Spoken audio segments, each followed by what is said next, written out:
Well, I suppose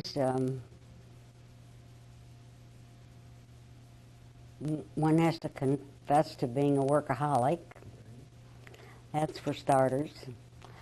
Um, and it's a very that's a siren song because it has its disadvantages as well. But uh, but falling in love with work and staying at it until the problem is solved uh, brings I think another either a virtue or fault. I grew up liking puzzles. And I've always thought that public relations people, aside from being workaholics and in love with what they do, are people who do like problem solving in its many guises. And it's interesting. You were talking earlier about some of the client experiences I had. That was one of the joys of working in the original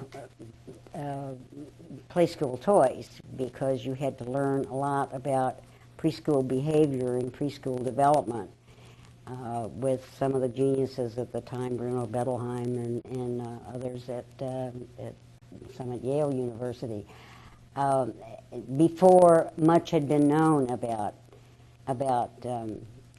preschoolers, or much had been thought about them, and how their work is their play, or their play is their work. And I learned that about people who like puzzles, and I think ultimately that interest in puzzles, which translates as it grows into problem solving, has been very useful. It's the challenge, that serves you well.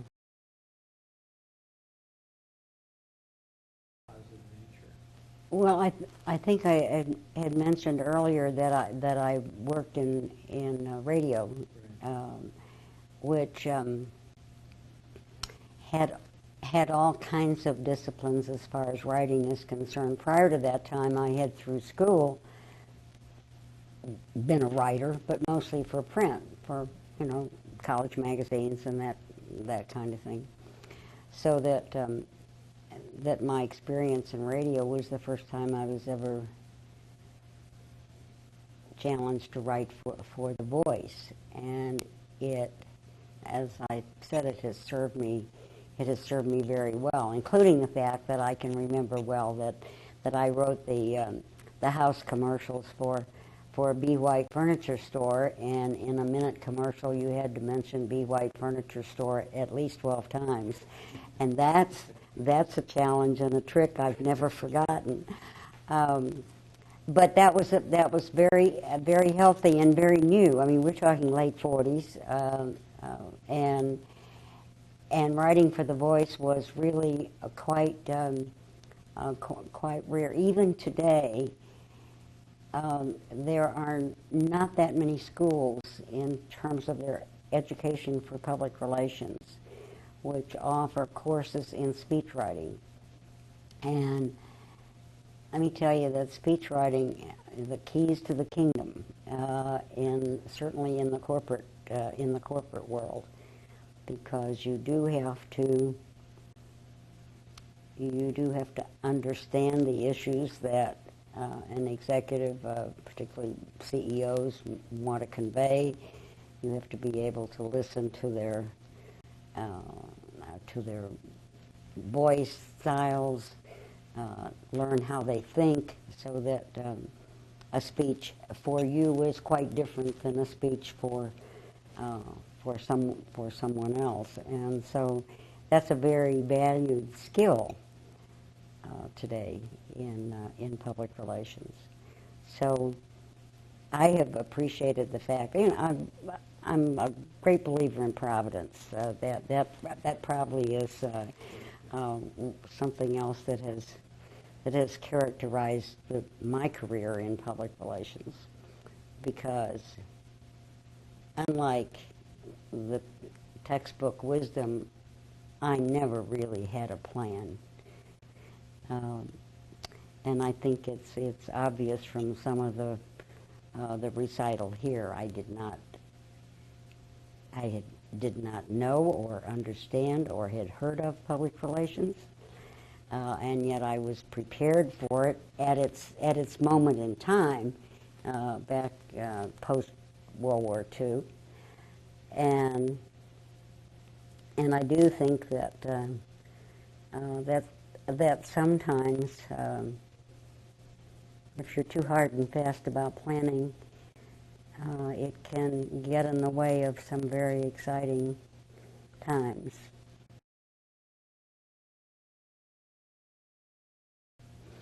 Well, I think you touched on a very critical area of the business of listening. That's part of our business.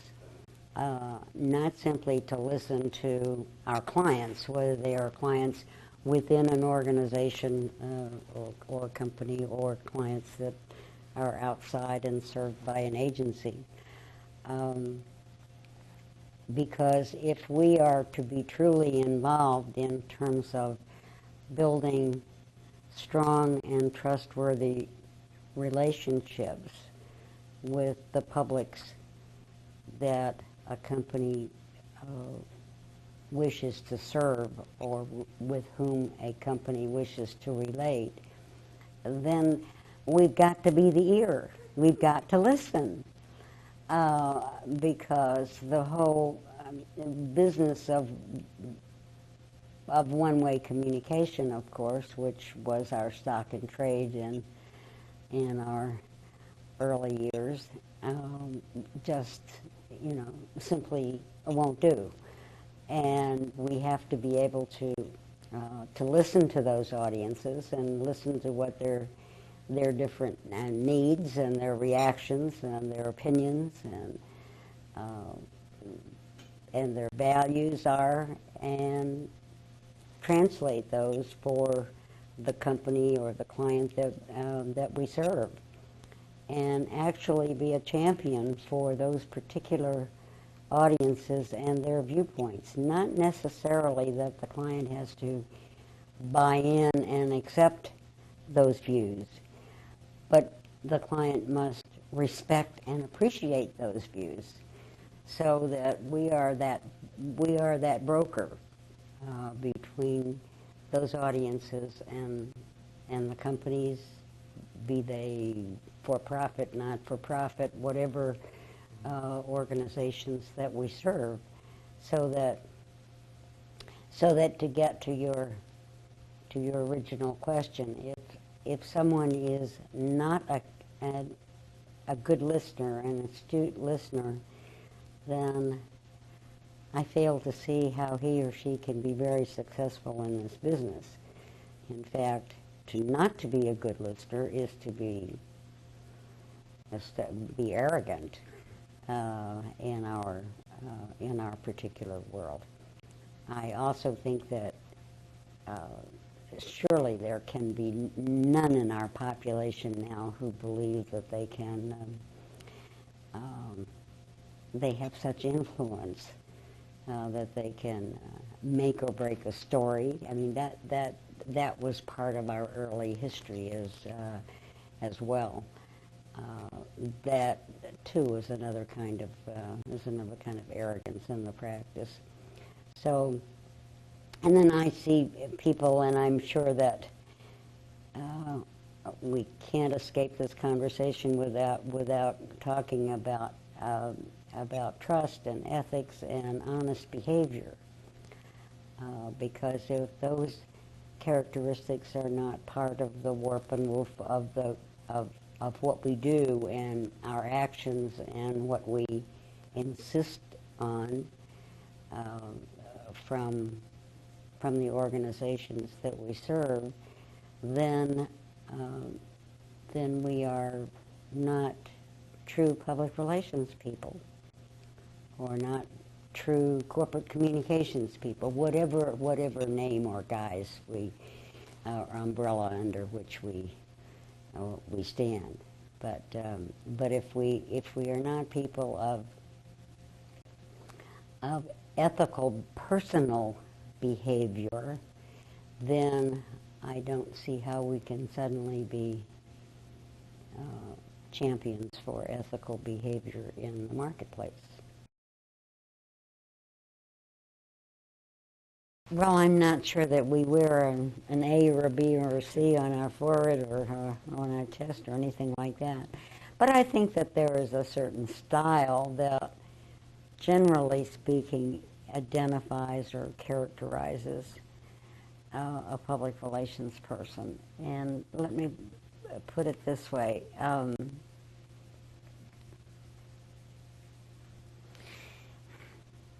You often find public relations people in civic and community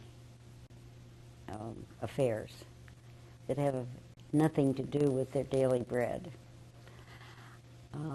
There is hardly a nonprofit organization that you can scratch that doesn't have its leadership vested in public relations people.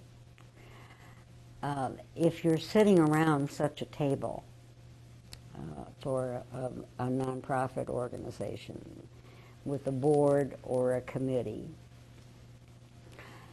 that's comprised of the lawyer, the businessman,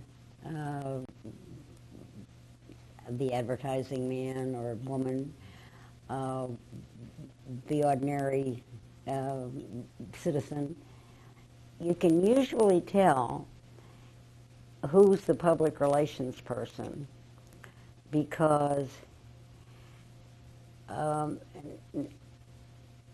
first of all, they are, to get back to one of my original tenets, they're problem solvers. They will address the problem head on and not dance around it or avoid it or table it for another discussion. They're inclined to, let's face up to it now. And in the same way, I always see a public relations person as someone who is looking at how we can address it. What action can we take to resolve the problem? I mean, we can either talk it to death, or or meet again, or whatever. But what's the action that we can take to resolve it? So I think that those characteristics usually will define a strong and effective public relations person, as opposed to the characteristic action of a lawyer who will think, and God bless the lawyers, and God bless the accountants, but God bless the public relations people too, because they are more likely to take some intelligent, informed action about something. Yes, I think there are some characteristics that are unique.